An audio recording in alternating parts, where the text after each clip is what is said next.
कमजोर immunity power को बढ़ा देने वाला ये सुपर टेस्टी नाश्ता अगर आप खा लेते हैं तो पूरा दिन एनर्जी से भरपूर आप रहेंगे और इतना टेस्टी कि आप इसे पूरा दिन बार बार बना के खाना चाहेंगे। जी हाँ, घर की चीजों से हम बनाने वाले हैं। तो यहाँ पर मैंने चावल का उपयोग किया है। आप चावल किनकी वाले भी ले सकते हैं, जो जिससे खिचड़ी बनाते हैं वो भी ले सकते हैं, या फिर जो थोड़े से बड़े चावल होते हैं वो भी ले सकते हैं, लेकिन बासमती चावल नहीं लीजिएगा। 3 गिलास के करीब मैंने चावल लिए हैं, तो 1 गिलास मैंने उड़द की दाल ली है, जो सफ़ेद धुली हुई होती है ना, वो ली है।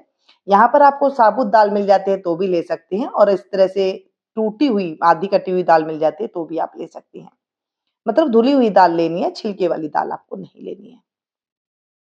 अब इसको हम पानी डाल के अच्छे से इसे हम धो लेंगे। 2 से 3 बार इसे धो करके और इसका पानी को हम फेंक देंगे, ताकि झाग-झाग थोड़ा जो पाउडर होता है उसे हम मसल के इस तरह से फेंक देते हैं तो वो ज़्यादा सही रहता है। चलिए जी, इस पानी को हम फेंक देते हैं निकाल कर के। इसी तरह ही हम चावल को धो लेंगे और उसके बाद इनको भिगोएँगे। कैसे भिगोना है, कितनी देर भिगोना है और उसके साथ कैसे करने से आपको इम्यूनिटी बढ़ेगी, वो भी मैं आपको बताऊँगी।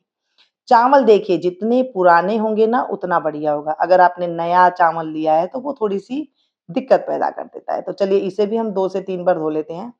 जो पुराना चावल होता है ना उसमें थोड़ी मिट्टी वग़ैरह आ जाती है, ज़्यादा तो नए धुल चावल होते हैं उसमें मिट्टी वग़ैरह इतनी नहीं आती है। मेरे पास देखिए पुराने चावल है, इसे मैं 2 से 3 बार अच्छे से धोऊँगी और धोने के बाद थोड़ा डूबने तक इसे हम भिगा देंगे।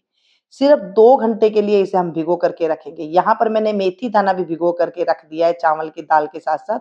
1 चम्मच भर के मैंने बड़ी वाली मेथी का दाना लिया है, जिससे कि ये बादी नहीं करेगा और टेस्टी कुरकुरा भी बनेगा, ठीक है? चावल देख लिए अच्छी तरह फूल करके तैयार हो गए। राइट 2 घंटे ही आपको भिगोने हैं। अगर गर्मी का मौसम ठंड का मौसम है तो यहाँ पर 3 घंटा भिगो दीजिए, 3 से 4 घंटा, बस ये बहुत अच्छे से फूल करके तैयार हो जाती है। दाल भी अच्छे से हमारी फूल करके तैयार हो गई, क्योंकि इस टाइम पे गर्मी है तो हमें चाहिए ऐसा खाना जो हमारी इम्यूनिटी पावर तो बढ़ा ही बढ़ाए, साथ में स्वाद को भी एनहांस करे। ऐसा मैं आपको आज तरीका बताऊँगी, जिससे आप सुबह, दोपहरी, शाम तीनों टाइम खा सकते हैं। यहाँ पर थोड़ा-सा हम खट्टा दही लेंगे 1 बड़ा चम्मच के करीब और इसे एकदम बारीक पेस्ट बना करके तैयार कर लेंगे। आपको अगर पानी की ज़रूरत पड़े तो इसी पानी का उपयोग लिया होगा जिसमें हमने इसे भिगोया था।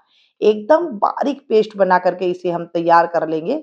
जितनी आपकी मशीन बारीक कर सकती है, इसे हम बारीक कर लेंगे और एक बड़े बर्तन में इसे हम डाल देंगे। ऐसे ही उड़द की दाल को हम निकाल करके इसे पीस लेते हैं। थोड़ा-सा पानी, अगर आप, क्योंकि उड़द की दाल थोड़ा-सा पानी बगैर पिसती नहीं है, तो थोड़ा-थोड़ा पानी डाल करके आप इसे पीस सकते हैं। एक साथ पानी नहीं डालिएगा, नहीं तो दाल आपकी एक दिन महीन नहीं पीसेगी। एकदम महीन पीसना है। साथ में जो हमने मेथी दाना रखा था भिगो करके, वो हम इसमें डाल देंगे और जल्दी ख़मीर उठाने के लिए मैं इसमें 1/4 चम्मच जो बेकिंग सोडा होता है, खाने वाला सोडा आता है, वो डाल दिया है। आपके पास बेकिंग सोडा नहीं है या पुराना है, आपको समझ में नहीं आ रहा है, तो आप इसमें आधा चम्मच इनो पाउडर भी डाल सकते हैं। ये देखिए एकदम महीन, मैंने एकदम जो बारीक आटा होता है ना, मैदा जैसा, हमने इसे पीस करके तैयार कर लिया है और इसमें डाल दिया है। इस तरह से सारे हम पीस करके तैयार कर लेंगे, जो उड़द की दाल वगैरह, चावल वगैरह है। अब इसमें हम नमक स्वाद के अकॉर्डिंग डाल देंगे और आधी चम्मच के करीब पीसी हुई चीनी, दोनों चीज़ मिक्स है वो मैंने डाल दिया है। इससे क्या होगा, बहुत अच्छा टेस्ट आएगा और इससे मिठास नहीं होगी। नाश्ता बहुत कुरकुरा और अच्छा बनेगा। चलिए जी, इसे हम फेंट लेते हैं 7 से 8 मिनट। इससे क्या होगा, बहुत बढ़िया से ये एक सार हो जाएगा और ख़मीर उठने में बहुत जल्दी होगी। मान लीजिए आपने सुबह सवेरे आपने करा है तो दोपहर तक आपके ये बन कर के तैयार हो जाएँगे। परफेक्ट आपका ख़मीर बन के तैयार हो जाएगा। इसे हम ढक कर के रख देते हैं थोड़ी देर के लिए, उसके बाद निकालने के बाद इसे 2 घंटे के लिए रखेंगे, ताकि एकदम परफेक्ट ये ख़मीर बन के हमारा तैयार हो जाए। देखिए अभी मैंने 1 घंटे के लिए रखा है और अच्छे से ये ख़मीर बन गया है। अब मैं दूसरे बर्तन में निकाल देती हूँ और उसके बाद इसे मैं जैसे इस्तेमाल करूँगी वो दिखाऊँगी आपको।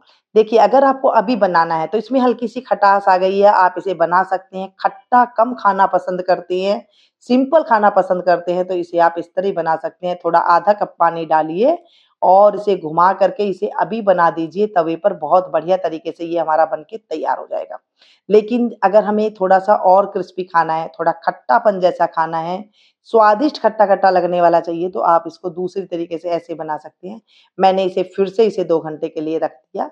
तो ये देखिए एकदम ख़मीर ऐसे बन के तैयार हो गया, मतलब दोपहर तक ये इस तरह से बन जाएगा। जब आपने सुबह इसे भिगो करके रखा, तो दोपहर तक ये देखिए कितना बढ़िया हमारा ख़मीरी जो दाल चावल है बन के तैयार हो गया। आपको पूरी रात रखने की कोई ज़रूरत नहीं है, पूरा दिन रखने की कोई ज़रूरत नहीं है। बस इसको आप फ्रिज में रख कर के 1 हफ्ते तक आप इसका यूज़ कर सकती हैं। अब अगर आपके पास डोसा वाला तवा नहीं है, नॉन स्टिकी तवा नहीं है, तो क्या करें? लेकिन ओरिजिनल अगर आप टेस्ट चाहते हैं, तो इसे तवा जो रोटी वाला तवा होता है उसे लीजिए, थोड़ा-सा तेल डालिए, कपड़े से पोंछ दीजिए। उसके बाद जब तेल डाल के धुआँधार गरम हो जाए ना, तब उसे पोंछ करके तवे को थोड़ा ठंडा कीजिए धीमा करके और उसके बाद आपको इस तरह से घोल बनाना है। देखिए पहली बार बनाएँगे ना, तो ये थोड़ा-सा इस तरह से होगा, जब फिर आप दूसरी बार, तीसरी बार बनाएँगे तो तवा आपका एकदम बढ़िया हो जाएगा, परफेक्ट हो जाएगा बनने के बाद और फिर अपने आप ये उठने लगेगा।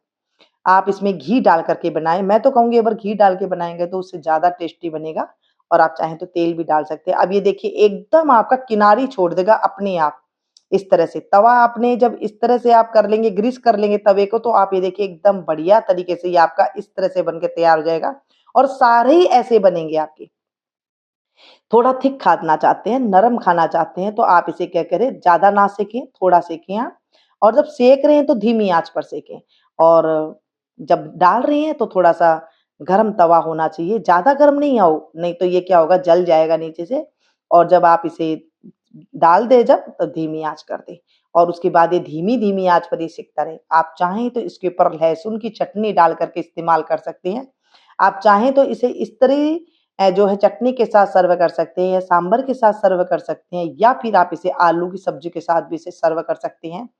टमाटर की चटनी के साथ इसे खा सकती हैं और इसी बीच जो मैं घी लगा रही हूँ, यहाँ पर आपको देखिए किनारी कैसे छोड़ रहा है, कोई उतारने की ज़रूरत नहीं है। जब आप इस तरह से घोल बना कर के करेंगे तो आपके झटपट ये 2-2 मिनट में ही ये बन के आपके इस तरह से तैयार हो जाएँगे। ये देखिए मैं हाथ से मोड़ करके दिखा रही हूँ, मन चल रहा है ना?